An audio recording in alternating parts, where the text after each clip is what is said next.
Hello and welcome to End Goals, an LCMS Youth Ministry podcast. I'm host Reverend Mark Kiesling, and I'm with DCE Juliana Schultz. We are here to bring parents, church workers, and lay leaders discussions and resources to help your youth ministry meet its end goal, which is young people who are disciples of Jesus Christ for life. Today we talk with DCE Mark Cook about building community one youth at a time. One of our 5 categories we use in our 40 end goals of youth ministry is community. Yes, that is where the podcast title came from. And in that, we say that youth ministry should help youth to deepen their understanding of the critical importance of Christian community inside their families, individual church communities, and the worldwide church. Through our baptism, God has gathered us into his body, his community, the church. And that community is a place where we receive and share the means of grace, support one another, and offer warmth, challenge, and grace. And building community in your youth ministry is a way to live out what we want to teach in these end goals. To read all 40 end goals, you can go to youthesource.com. One of the studies I often share when I present and use it in a lot of different places is as a research piece out of Yale, where they studied why people seem to enjoy doing things in groups. And one of the things they did was they gave people a piece of chocolate and had them eat it by themselves and rate its quality from 1 to 10. And then they had them read the same piece of chocolate. The only variable they changed was that they had them do it with someone else, right? Had them do it with someone else in the room. And in fact, they rated the chocolate better when they ate it with someone else than when they were by themselves. And I think there is just something in that says, God has wired us for community. God has wired us to be people together and not all on our own. And we can see that in youth ministry, but in other aspects of ministry as well. So I wonder if that was like anchovies or anything different, if that research would be the same as chocolate. Every response, positive or negative, was higher. So wow. Okay. Oh, really? Worse, okay.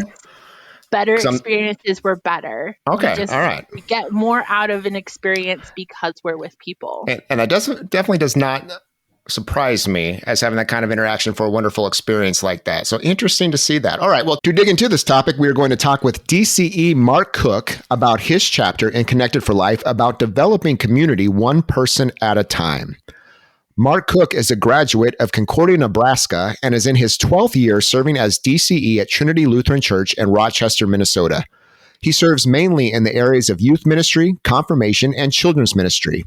He enjoys playing with his kids, music, camping, backpacking, and anything that involves being outdoors and going on adventures with his wife, Libby, and 3 children, Micah, Karis, and another one on the way. Congratulations, Mark and Libby. That is fantastic. And Mark, too, I want to say thank you for all the work that both you and Libby have done serving on LCMS Youth Gathering planning teams, worked in a lot of different areas. And most recently, well, now you're working on sessions, but also did a lot of great work with our volunteers at the 2019 LCMS Youth Gathering. So thank you so much for that. We want to get started with you telling us a little bit about your vocations and things that bring you joy. Yeah, so my vocations, as you've heard, a couple of them here, husband and father, and those truly bring me a lot of joy.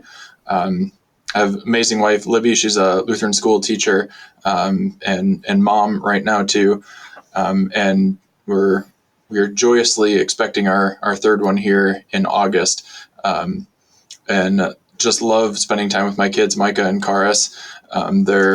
They bring me a lot of joy in life. Coming home every day to see them. Karis has a couple words right now. My favorite phrase from her is "I miss you, Daddy," when she doesn't get to see me for a while. It's the cutest thing you could ever hear from a little girl. Yep. And then obviously, my other vocation as a DCE, serving in the church here in Trinity, it's a joy to serve our families here with our children and youth here at Trinity, and helping our families be connected to their faith and raising children in the faith as well. That's awesome. Well, we always love to hear a little bit about the journey to servant leadership in the church that people take, lots of different routes. But do you have a key moment from your youth where Jesus brought you closer to him or to the church? I think the biggest ones I can think of, biggest moments for me growing up, were the mission trips and camps I went to over the summers in middle school and high school. They just stand out to me as being tremendously impactful in my faith. And as I grew up through middle school and high school, and looking at what I wanted to do with my life from there. Just seeing and participating in service and mission through the mission trips, and seeing what real Christian community, again, what we're talking about today, what real Christian community looks and feels like when you're in the midst of it. That's just where I saw my faith lived out in the most natural way of thoughts and actions and beliefs all lining up in the same way, and just experiences through the LCMS youth gathering as well. That was just another great example of Christian community that I had growing up. And I would be remiss not to mention a youth leader I had growing up that we still tell stories of to this day. Her name is Enola, but we call her Granola. I really have no idea where it came from, other than us middle schoolers making fun of her name and her latching onto it and loving it.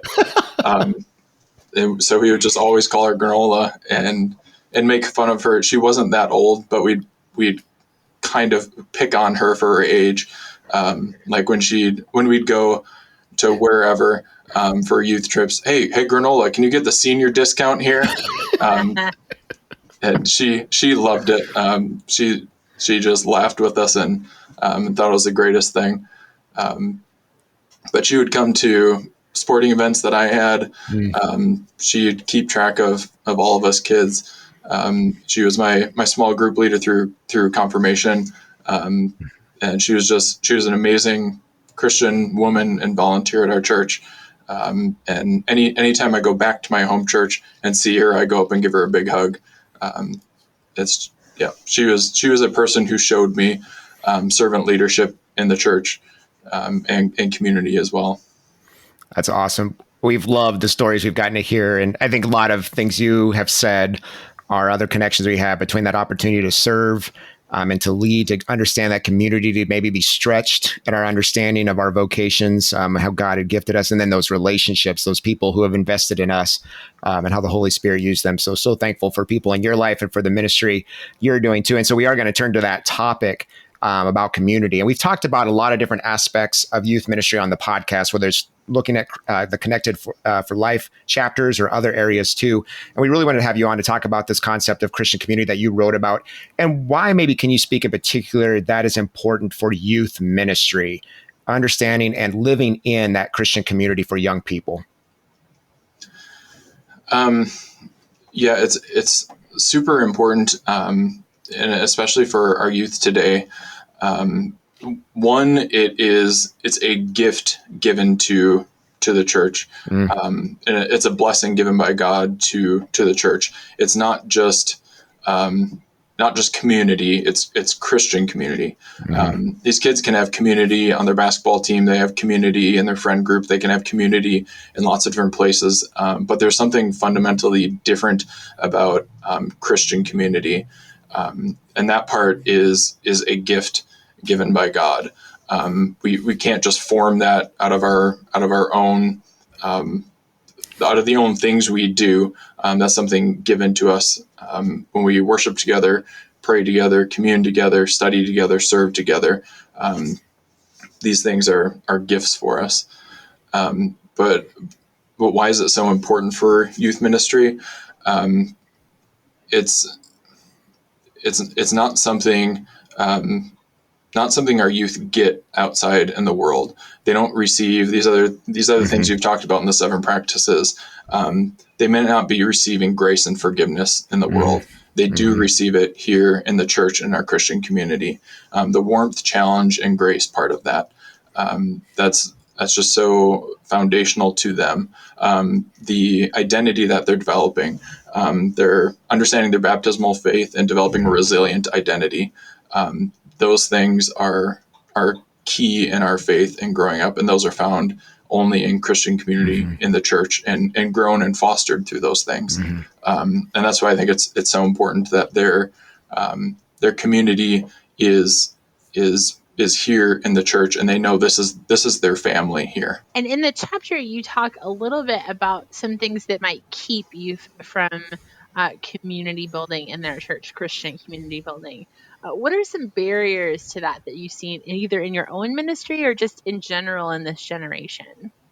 Yeah. So in general, I'll kind of start with that. There's a really interesting study done. It's ACEs, Adverse Childhood Experiences, and I learned about this through foster parenting. My wife and I did foster care for several years, and this was one of the trainings that we did as a part of that. And I found it fascinating and really applicable into the ministry side of things as well. But it looks at the again, adverse childhood experiences, things, abuse, neglect, parent separation or divorce, incarceration of a household member. There's 10 different criteria that are major adverse experiences. And 2/3 of kids have one of those in their life. And 20%, 1 in 5 of them, have 3 or more of those present in their lives. It just kind of shows the extent of brokenness in this world, if you want to put it in general, that these kids are dealing with in their own personal lives. And these things all present barriers to community, because our response to sin in the world is to cover it up, is to be ashamed of it, to be embarrassed of it, especially when it comes to the youth and kids who all these adverse childhood experiences are things dealing with their family situation, not necessarily their own fault or their of themselves. And so those things can just provide barriers to them wanting to open up about different things. They have walls that they've put up, barriers they've put up to kind of shelter out this part of their life. And so that's just in general that kids are dealing with, and how do we work past those things. When it comes specifically to barriers like in our youth group, some of the more specific things like that, I think the most common one is, and I hear from a lot of people, is kids from different schools. Like, hey, I've got 8 different schools represented in my high school group, and or I've got 20 different schools represented in my group, or just a simple, even just we have one Lutheran school and one public school. That can provide a barrier just split between 2 things like that. And it's a barrier in the sense that those kids aren't spending as much day-to-day time with each other. They have different friend groups because they're at a different school, different sports, whatever. And so their common connecting place may only be on Sunday, or may only be on Wednesday at church together. And whereas they're spending 8 hours a day at the same school, 5 days a week. So that's just a more easy to see barrier that's out there.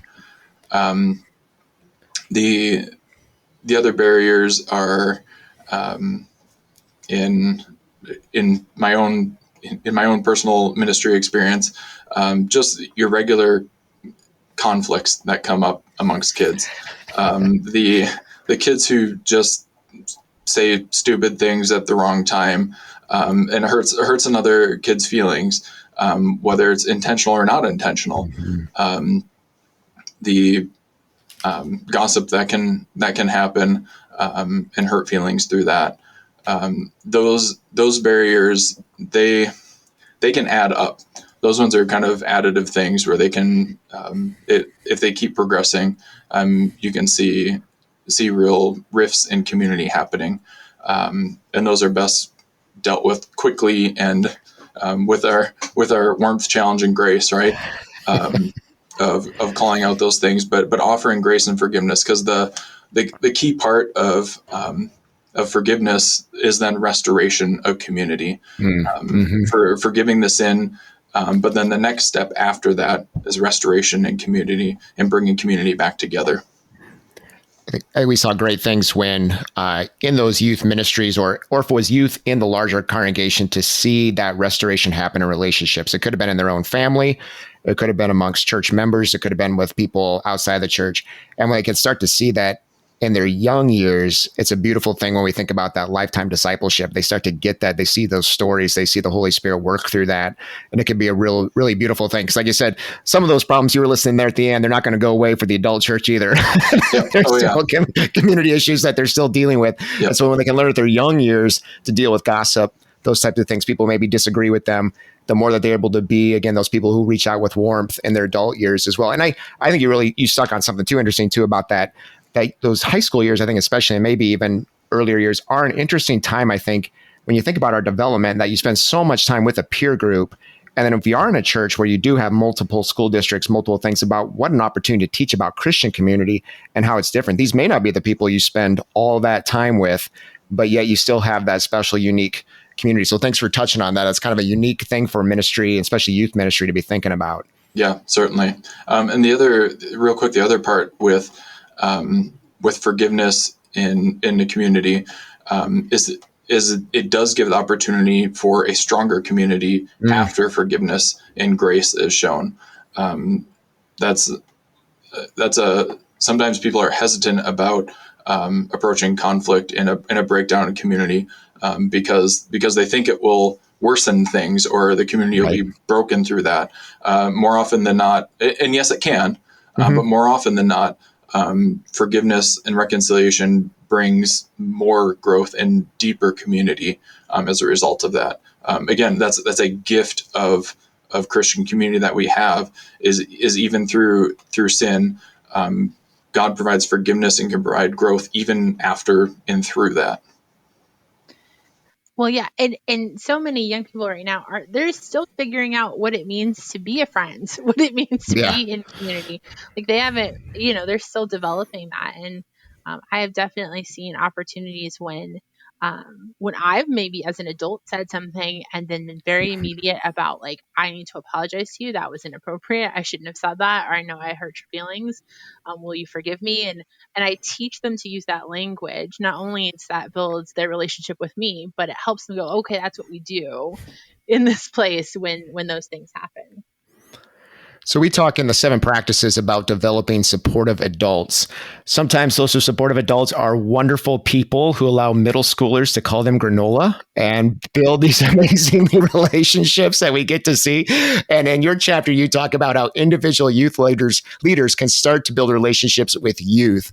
What are some of the important ways you see for developing supportive youth to adult relationships? So the first thing I always say with this is to genuinely care, and I'll use granola for that. She didn't have kids in our youth group. It's not like she was a parent and I have to volunteer, I have to help out with this. She genuinely cared about us, and that's seen and it's felt by the kids in the youth group. It wasn't just me that loved granola. It was all the rest of the kids there too. And it was because they knew she genuinely cared for us. And so from a practical level with adults engaging youth in the church, this is learning kids' names. It sounds like the dumbest, easiest thing, but knowing their names. There are lots of adults in my church that don't know the kids in our high school youth group, don't know their names. When we have Confirmation Sunday, there's always a bunch of adults who are like, I don't know these kids. And that's going to happen, but we want to, as much as we can, get the adults in our church to learn who these kids are. And know about them, care about them. Then the second part, after knowing their names, what are their interests? What are their passions? What makes this kid tick? Because they all have their unique personality, their unique gifts that we can learn about, and that shows genuine care toward these youth. The next one I'd say, so genuine care. The next one I'd say is for adult leaders in youth ministry, or people working in youth ministry, is the quality time that we spend with our youth. This is it's play with them, serve with them, pray with them. It's quality time with them that isn't just I don't know how to describe it. I'm in charge, you're participating. Here's the schedule, we're sticking to it kind of thing. This is the Mary at the feet of Jesus type of, and yeah, that's great to have a schedule and great to have things planned out. But the Mary at the feet of Jesus, and spending time being in community with them. It's so in all the retreats that we do, we have scheduled downtime. Like we have specifically in the schedule downtime on there. Now, to me, it is scheduled time to play with the kids, scheduled time to talk with them. Yeah. Like it's quote scheduled downtime. Like, but it very much has a schedule to me and for adult leaders. The schedule is go spend time with the kids, go play with them, go learn about them, go interact with them. We don't have anything on the quote schedule right now. We're not specifically learning something right now or specifically playing this game right now. But it's an opportunity for us to be together. That's in this last year. It's been really interesting during the pandemic. When we came back this spring with doing some in-person stuff in our Faith and Family Center, we have a lot of space there we could spread out and do stuff. We had time to do some like games and stuff before a Bible study, but most of the time we wouldn't even get to the games we were doing because the kids just wanted to sit and talk with each other. Yeah. So I've had again scheduled games or like activities scheduled on there, and we just wouldn't do them because the kids wanted to be in community with each other. I've even asked them sometime, all right, I have this game. Do you guys want to do this, or do you want to? Because we'd been kind of talking. Or do you guys want to keep talking or do this game? They're like, no, we want to keep talking. Like we just want to be together during this time.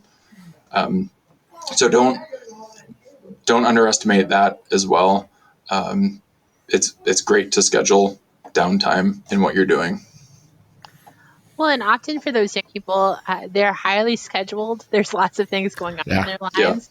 And that can be one of the only places where they get that experience, especially in a place where they know they can be honest and open and still be loved. That's a huge gift to adolescents in particular. You give, and kind of tied to that, you give some great examples in your chapter about how you develop the community of a group. And, that's something that's probably on the mind of all youth leaders to some degree. But now, especially as they're thinking about maybe large events that are happening this summer, or even thinking about the 2022 youth gathering, what are some ways you have that can help develop a healthy group community?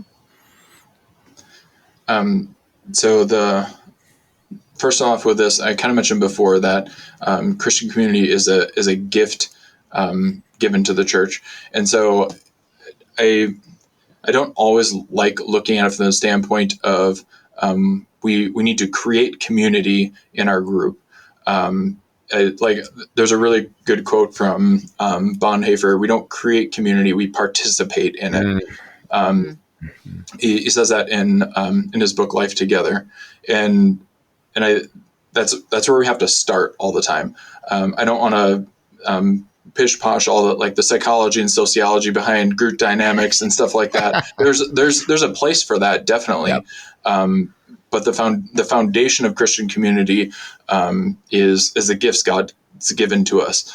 So like it's worshiping together where we receive God's gifts of forgiveness, word, and sacrament. It's praying together, again, God's gift of prayer. It's studying together, God's gift of His word again. Serving together, that's Great Commission. These are all participating in what God's given us. So I think we need to frame it first under those things. When we look at the community we're developing in our youth group, is first and foremost participating in the gifts God has given us. Not everybody around the world has a Christian community. There are plenty of Christians around the world who don't have this gift of being able to meet together with others. They're doing it in secret and apart. And so part of that is understanding this gift that we do have. So now I want to add the layer in of some of the psychology and sociology stuff because that is useful as well. Once we have that baseline understanding of where a Christian community comes from, how do we help foster that as well? I think some of the most intriguing way I've seen or have had this presented to me or learned about it is, and it may seem intuitive once it's spoken out loud, but how it applies is very intentional, and so it's having a sequencing of going. I always explain it from going from low to high. So a low amount of trust to a high amount of trust, a low amount of emotional like revealing to a high amount, a low amount of physical touch to a high amount of physical touch. You don't just run up and hug a total stranger.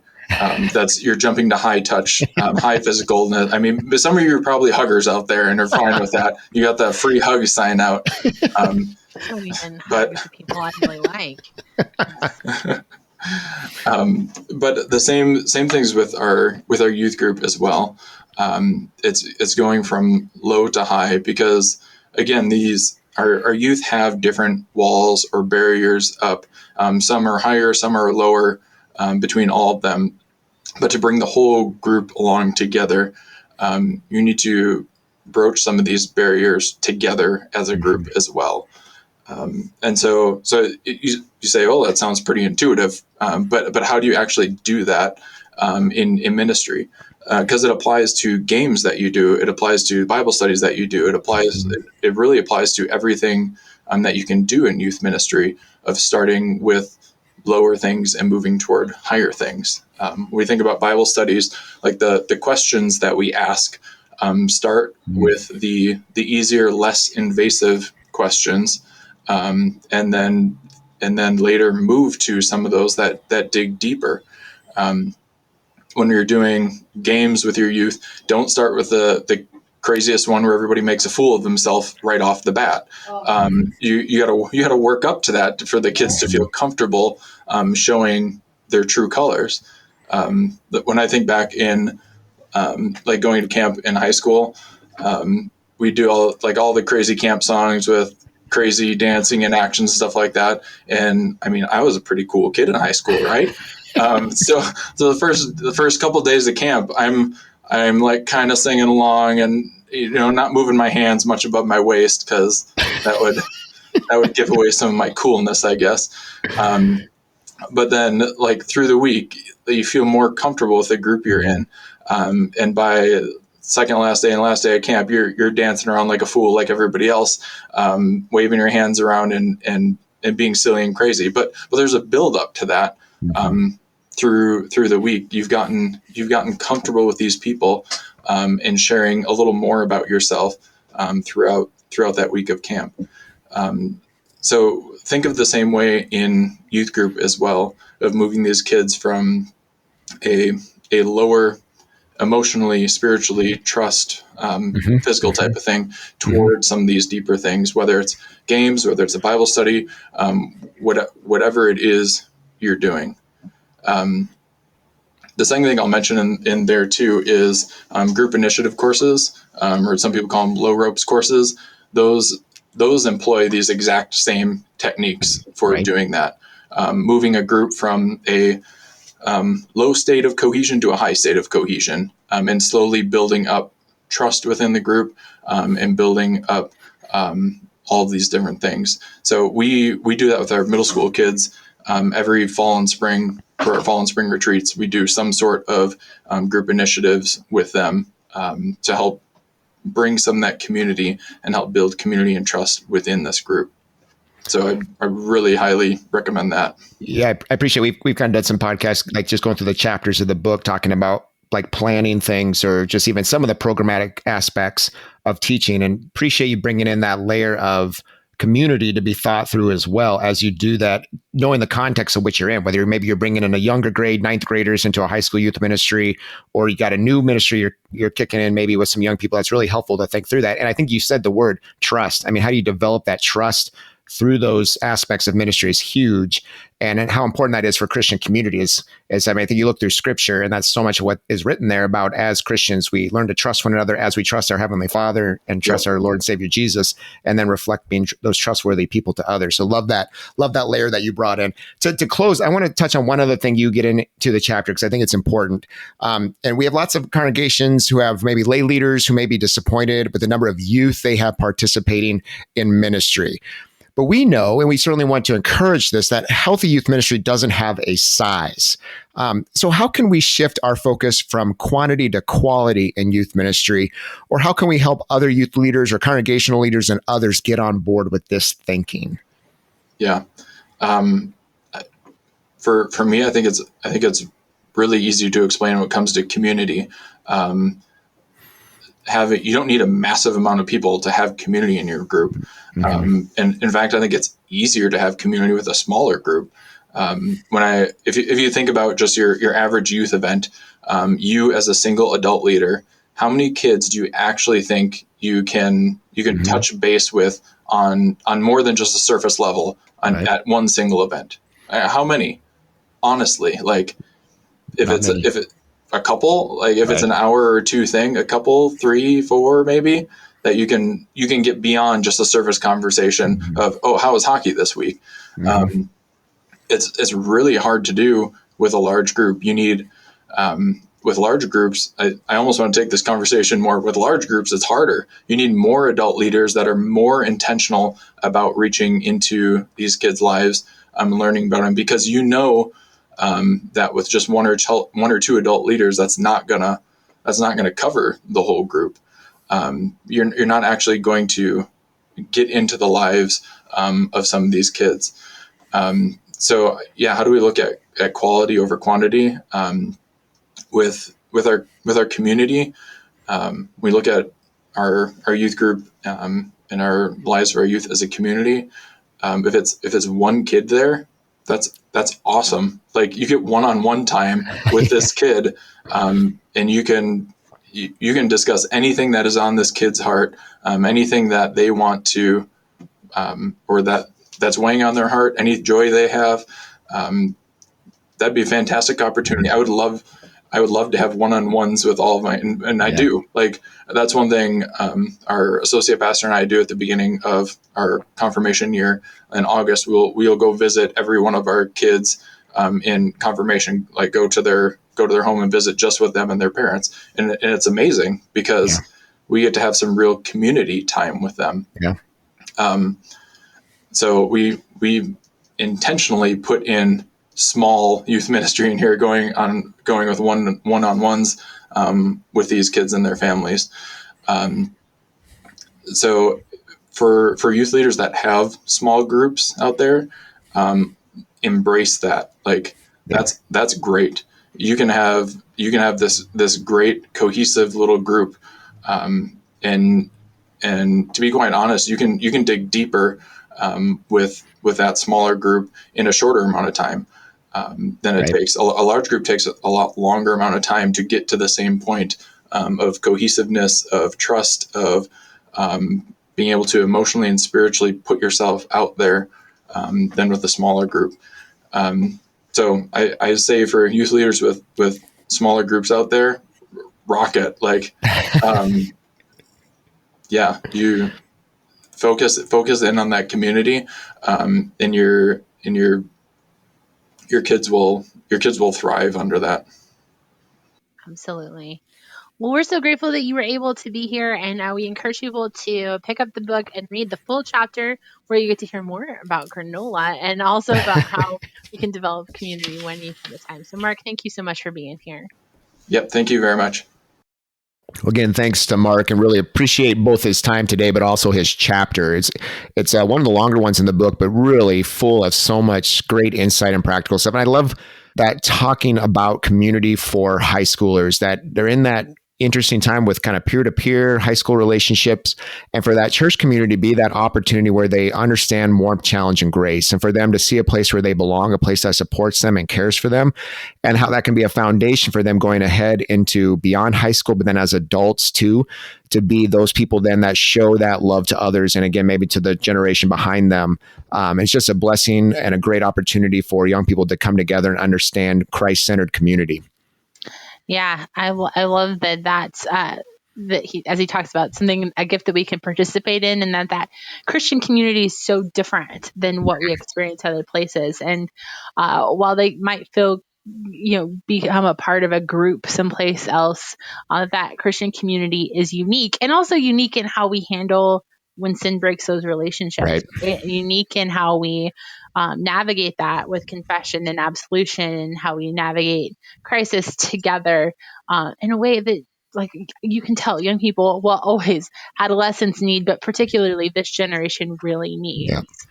Well, and it just becomes those types of then servant leaders and Christ-centered people when they go out to be able to be those kind of people who are getting involved in confession and absolution from person to person as adults, and as they are see the church for future generations, that be able to display that and show that and live in that. I love too that he brings it out in the chapter, and we talked about it here, is that concept of community as gift. I was so glad he used that Bonhoeffer quote. I was reading Life Together for the first time. That's one that stuck out to me. That was so often we can strive for that unity and for that connection, when no, we get to live in it and live out through Jesus. It's his unity. It's his life that he's given to us in our baptism, and that's the blessing that we get to live in. And so it takes the pressure off us, and again, allows us to bask in Christ's grace, which is such a wonderful thing. Right. And I also appreciate you talking about building trust just in relationships in general, but even when you're coming to the logistical part of youth ministry, being able to go, like, trust is something you build over time. I think we've all been in situations where we're together with people maybe we don't know particularly well, or are meeting for the first time, and all of a sudden the person introduces some like high level of question where I have to pour my soul out, or whether I'm asked to interact very physically close to other strangers, obviously not in pandemic, but I mean, I can vividly remember times where that was something that was the case. And so even just for youth leaders to be encouraged just on the social aspect of things, to say community is something we build slowly over time until we get to a place where we can really share deep and meaningful things. And before that, it's okay. You're still building that trust over time, but you're not going to ask kids to, cluster together very closely together right away when they're in the middle of adolescence. That's probably not the smoothest move. Probably not. Those things take time, right? Yeah. So taking your time with that, right? And taking your time in all of those relationships to build them on a healthy foundation, and not just force them into a place where they're not ready yet. Well, speaking of time and growing, we have something to celebrate before we go into the closing questions and to give thanks for. This is episode number 50 of End Goals Podcast. Hard to believe that's the case. But we are so thankful on a lot of levels, just thankful for this opportunity to be able to talk about youth ministry and the awesome stuff going on in the LCMS, and ministry to young people, and thankful for all our listeners and certainly feedback we get and just the opportunity we have to serve you. Thankful for our guests, so many pastors and DCEs and teachers and lay people who are caring on young people. And certainly want to give a shout out and thank you to KFUO for making this possible, especially Andy and Sarah for all the work that they do behind the scenes.